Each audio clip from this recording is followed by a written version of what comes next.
Now students, we are going to start with the next important derivation, expression for centrifugal tension in the belt.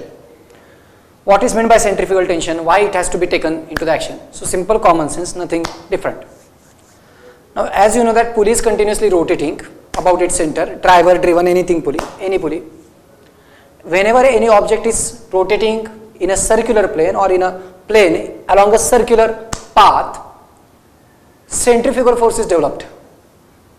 एखादा object जेव्हा rotate होत असतो बरोबर, तर जेव्हा तो ऑब्जेक्ट रोटेट होतोय त्यावेळी त्याच्यावर कुठला फोर्स डेव्हलप होतो? Centrifugal force.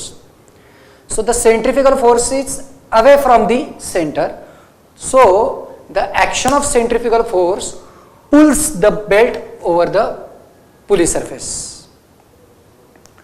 सेंट्रिफ्युगल फोर्सची ऍक्शन कशी आहे? अवे फ्रॉम द सेंटर आहे. सो जेव्हा एखाद्या रोटेटिंग पुलीवर तुम्ही बेल्ट ठेवलेला असेल आणि जशी ती पुली फिरायला सुरुवात होईल, as the pulley starts rotating, the belt will be pulled bye that centrifugal force in the away direction. Obviously या सेंट्रिफ्युगल फोर्सचा इम्पॅक्ट त्या बेल्टवर जर येत असेल तर त्याला आपण काउंटर करण्यासाठी जे टेन्शन कन्सिडर करतोय that is nothing but centrifugal tension. On to the board I have written the concept in the blue marker. Centrifugal tension in the belt is the tension in the belt due to the centrifugal force acting on the belt. मग हा कधी considerable होतो? लक्षात घ्या, जेव्हा तिथला speed 10 metre पर second पेक्षा जास्त असेल तर साधारणपणे तेव्हा त्या रेंजला तो कन्सिडरेबल होतो. आणि त्याचा मेन इम्पॅक्ट काय? तर तुमचे बेसिक दोन टेन्शन तुम्ही लास्ट स्लाइडला शिकलेला आहात, टाईट साईड टेन्शन आणि स्लॅक साईड टेन्शन, दोन्हीकडेही तो ॲड होतो. मीन्स तुमचं बेसिक टेन्शन जे असेल T1 तर त्या T1 plus TC, slack side tension T2 तर T2 प्लस TC असा त्याचा इफेक्ट राहतो. It gets added on both side, it doesn't neutralise. मग आता त्याची व्हॅल्यू किती असेल सर सेंट्रिफ्युगल टेन्शनची? सो त्यासाठी आपण डेरिव्हेशन करतोय. स्मॉल डेरिव्हेशन, छोटं आहे पण स्टार्ट महत्वाचं आहे. Will start. पण एक काय केलं माहिती काय? पुली सरफेस परत घेतलाय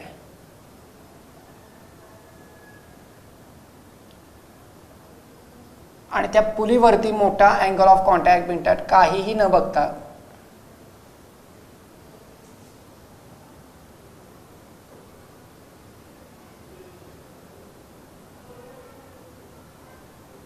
we haven't looked for any kind of bigger angle of contact. एक छोटासाच angle of contact D theta एका छोट्या पार्टसाठी विचारात घ्यायचा, जो सेंटर सोबत काहीतरी अँगल डेव्हलप करेल. It will develop angle at the centre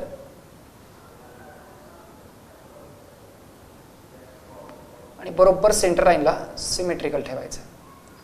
This total angle is d theta. Half portion of it will be d theta by 2 and half portion above it d theta by 2. Upper side portion P, bottom side portion Q. A small portion of the belt PQ we are considering. हा PQ आला. So परत तीच commentary आली. Consider a small portion PQ of the belt. Subtending angle D theta at centre. बरोबर. आता हे समजा फिरत असेल तर obviously centrifugal force through the centre away, म्हणजेच सेंटर पासून अवे त्याची ऍक्शन राहील.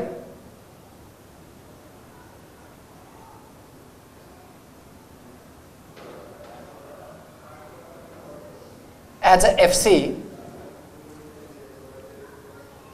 आणि हा जो PQ पोर्शन आहे याच्यात जे दोन पॉइंट्स तुम्ही कन्सिडर केलेत P आणि Q, यांना बरोबर टँजेन्शियल सेंट्रिफ्युगल टेन्शन TC आणि सेंट्रिफ्युगल टेन्शन TC त्यांच्या रिस्पेक्टिव्ह डायरेक्शनला एका साईडला अप एका साईडला डाऊन आणि त्यांचे व्हर्टिकल सोबतचे अँगल जे मागाशाच कन्सेप्ट प्रमाणे आधीच्याच यांचे अँगल व्हर्टिकल सोबत d थिटा बाय 2 असतील. It will have angle d theta by 2 at the center, with the vertical d theta by 2 at the vertical Q point, with vertical at Q point. डायग्रामचं description झालं माझं तयार.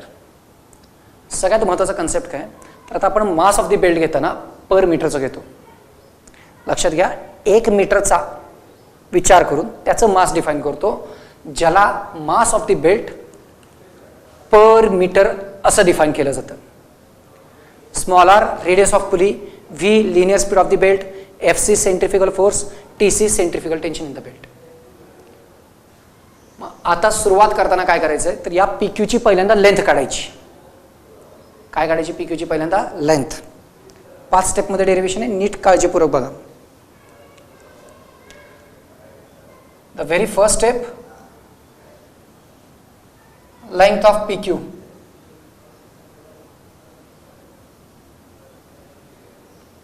PQ ची length येणार आहे radius into the angle subtended. Length of the sector, radius into the angle subtended. Radius आहे R, angle आहे D theta. Radius is R, angle is D theta. तो दिला टाकून radius R, angle D theta. Done. Next step, ही जी length येईल ना, length PQ, त्याला मासने मल्टिप्लाय करायचं, कारण आपला मास 1 मीटरचा आहे, पर मीटरचा आहे. So mass of the belt याला MPQ म्हणतोय. Small m R D theta करायचा. लेंथला मासने मल्टिप्लाय, लेंथ किती आहे R D थिटा, त्याला mass of the belt multiply केलं, MR D थिटा झालं. आणि या मास ऑफ द बेल्टवर सेंट्रिफ्युगल फोर्स ऍक्ट होतोय. So your third step, centrifugal force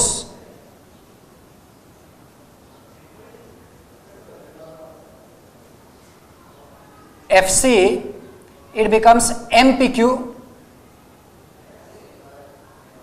into V square by R. Centrifugal फोर्सचा फॉर्म्युला वापरला रे, वेगळं काही शिकवलेलं नाही. सेंट्रिफ्युगल फोर्सचा फॉर्म्युला काय, mass into V square divide by R. फक्त इथं स्मॉल m करू नका, नाहीतर काहीही सुचत नाही, सुटत नाही derivation. So don't consider small m here. So MPQ, mass of the belt, मी जे लिहिले तसंच वापरायचं. So that centrifugal force FC, it becomes MR D theta, बरोबर का, into V square by R. R ला R कॅन्सल, तुमचा centrifugal force आला MV square D theta. Done. Centrifugal force मिळाला. त्यानंतरची चौथी स्टेप, मी तुम्हाला म्हटलं ना 5 स्टेपमध्ये सुटते, ती चौथी स्टेप काय, छोटा अँगल आहे ना, as D theta is a small angle. D theta एक छोटा अँगल आहे. हा जर छोटा अँगल असेल तर obviously D theta by 2 will be very small.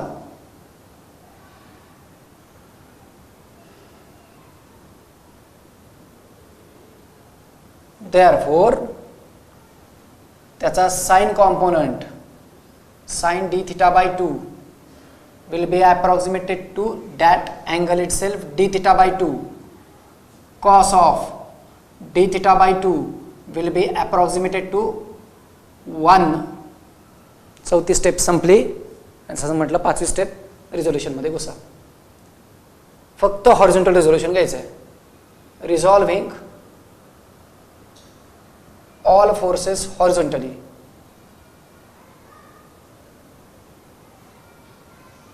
Horizontal resolution कसं घ्यायचंय बघा. Right hand side forces to the one side, left hand side forces to the other side. उजव्या हाताला जाणारे फोर्सेस एका बाजूला द्या, डाव्या हाताला जाणारे एका बाजूला. FC कुठे गेलाय बघा, लेफ्ट हँड साइड फोर्स आहे, लेफ्ट हँड साइडला गेला FC.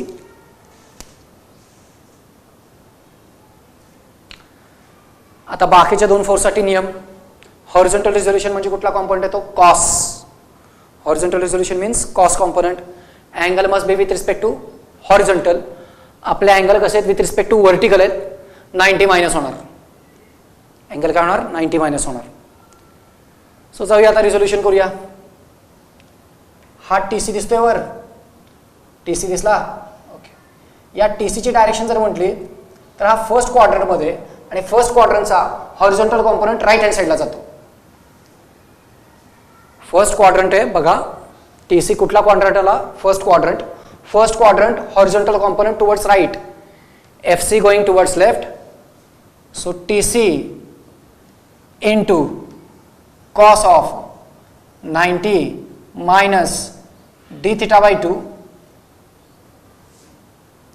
P जवळचा झाला Q जवळकडे जाऊ, Q जवळचा TC, Q चा TC जर बघितलात तर तो चाललाय फोर्थ क्वाड्रंट, Q चा TC चाललाय fourth quadrant horizontal component towards right again, fourth क्वाड्रंटचा horizontal component towards right, TC cos 90 minus d theta by 2. संपलं रिझोल्युशन, सिम्प्लिफिकेशन. डाव्या साईडला FC ची value mv square d theta, mv square d theta. यानंतर cos of 90 minus any angle, it becomes sin. Cos of 90 minus any angle, it becomes sin. Left hand साईडला काही change नाही, mv square d theta ते आहे तसंच येणार आहे. Right hand साईडला चेंजेस, साईनच्या ऐवजी फक्त d theta by 2 लिहायचा. रिझन फोर्थ स्टेप मध्ये लिहिलेलं आहे मी वर. Half plus half, it becomes 1 mv square d theta that equals to tc d theta. d theta ला d theta cancel, so you get the equation for centrifugal tension.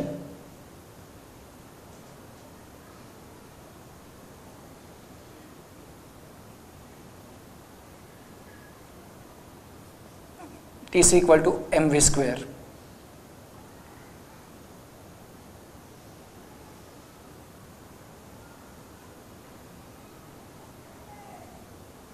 TCचं valuation काय येणार आहे, mv square येणार आहे. अशा पद्धतीने तुमचा पहिला भाग तयार होईल.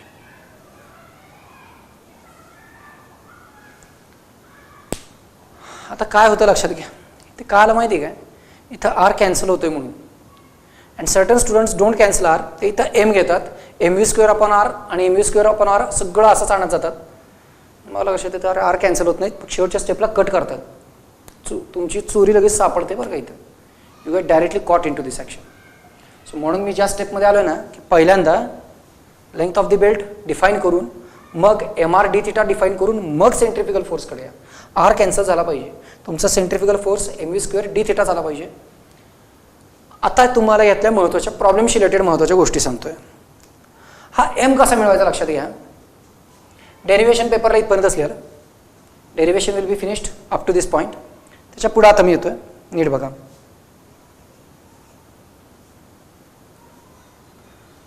पहिली गोष्ट, समजा तुम्हाला डेन्सिटी दिली असेल, rho is equal to density of belt material. Black मार्करमध्ये घेतो.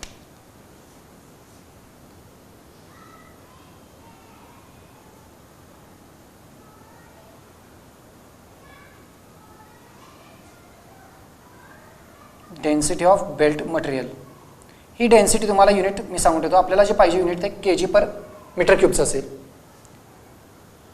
आणि small B width of the belt असेल,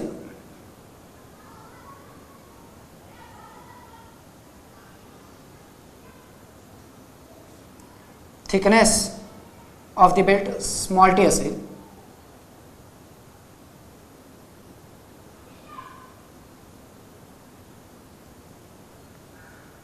सो अल्टिमेटली रो बीटी जेव्हा तुम्ही करता डायरेक्ट प्रॉडक्ट, त्यावेळी तुम्हाला एम मिळतो. So that mass of the belt M equals to rho B T. So प्रॉब्लेममध्ये नेहमी लक्षात ठेवा, जेव्हा जेव्हा तुम्हाला गिवन डेटात रो दिसेल, whenever you look it at the rho quantity in the statement of the problem, immediately thought of this step, rho B T, you will get M. V आपण सुरुवातीलाच काढतोय, वेलॉसिटी ऑफ बेल्ट. व्ही माहिती आहे, M माहिती आहे, की लगेच आपण काय काढू शकतो, सेंट्रिफ्युगल टेन्शन. हे सगळ्यात इम्पॉर्टंट आहे. जेवढं ज्या मुलांना ही स्टेप कळते की आपल्याला रोचा वापर रो बीटी करून एम काढायचा आहे आणि एम वरनं टीसी काढायचं आहे, बेल्ट कधीच अवघड जात नाही त्या मुलांना, गॅरंटेड सांगतो. Start with V, then check for rho density, take rho BT equal to M, rho BT equal to M, and go for TC, TC equal to mu square. That's it. Directly तुम्हाला काय मिळणार आहे, centrifugal tension. आता या centrifugal टेन्शनचा वापर कशासाठी होतो लक्षात घ्या. तर तुम्ही 2 टेन्शन शिकलात. एक आहे tight set tension,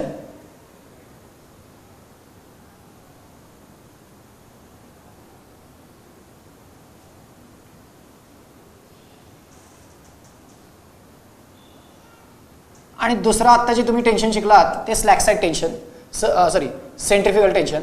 sir slack side tension नका घेऊ, आपल्याला या 2 टेन्शनचाच विचार करायचा आहे. T1 tight side, TC centrifugal. मग अशा केसमध्ये प्रॉब्लेममध्ये लगेच मॅक्सिमम टेन्शन Tmaxचा विचार होतो.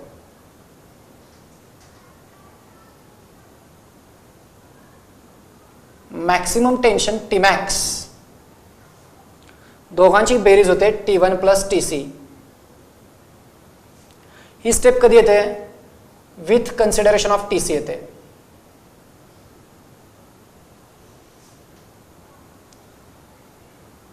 सर आमच्याकडं TC दिलेला नव्हता, तर तुम्हाला Tmax इक्वल टू T1 करता येतो कधी निग्लेक्टिंग TC असेल तर.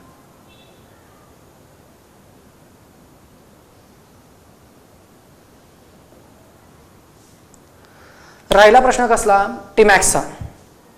राहिला प्रश्न कुठला, Tmax. सर Tmax कसा मिळवायचा, तर with maximum stress in the belt sigma, belt मधला मॅक्सिमम स्ट्रेस बघायचा,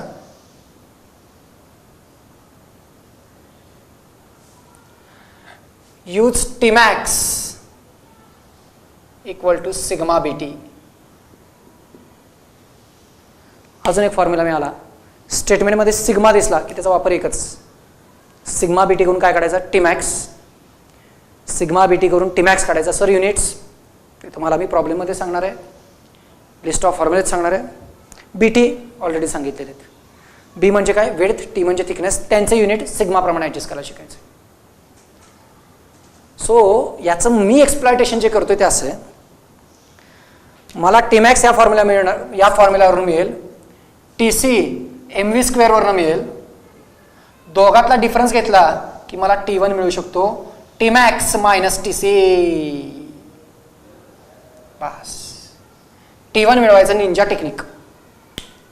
स्टेटमेंटमध्ये सर T1 दिला नव्हता, ठीक आहे fine. Check out for centrifugal tension mv², check out for maximum tension sigma BT, take the difference, you will get T1. So काही steps तुम्हाला मी सिक्वेन्स लिस्ट ऑफ फॉर्म्युलेमध्ये सांगतोय, प्रॉब्लेममध्ये सांगतोय, तो लक्षात ठेवायचा. पहिली स्टेप V, दुसरी step M equal to rho BT, तिसरी स्टेप TC mv², चौथी स्टेप Tmax सिग्मा BT, पाचवी step T1 Tmax minus TC. इथनं वापरतोय बघा, Tmax मायनस TC हे आपण वापरतोय. सो हा सगळ्यात महत्त्वाचा B पार्ट माझ्या दृष्टीनं आहे. मला जेव्हा प्रॉब्लेम सोडवायचा असेल त्यावेळी हा A पार्ट आणि B पार्ट जास्त प्रॉब्लेममध्ये महत्त्वाचा राहतो. डेरिव्हेशनच्या दृष्टीने कुठला राहतो, फक्त सेंट्रिफ्युगल टेन्शन. सो सगळ्यांनी आता काय कराल, व्हिडिओ पॉज करायचा आणि बोर्डवर आहे तसं लिहून घ्या. Thank you, all the best.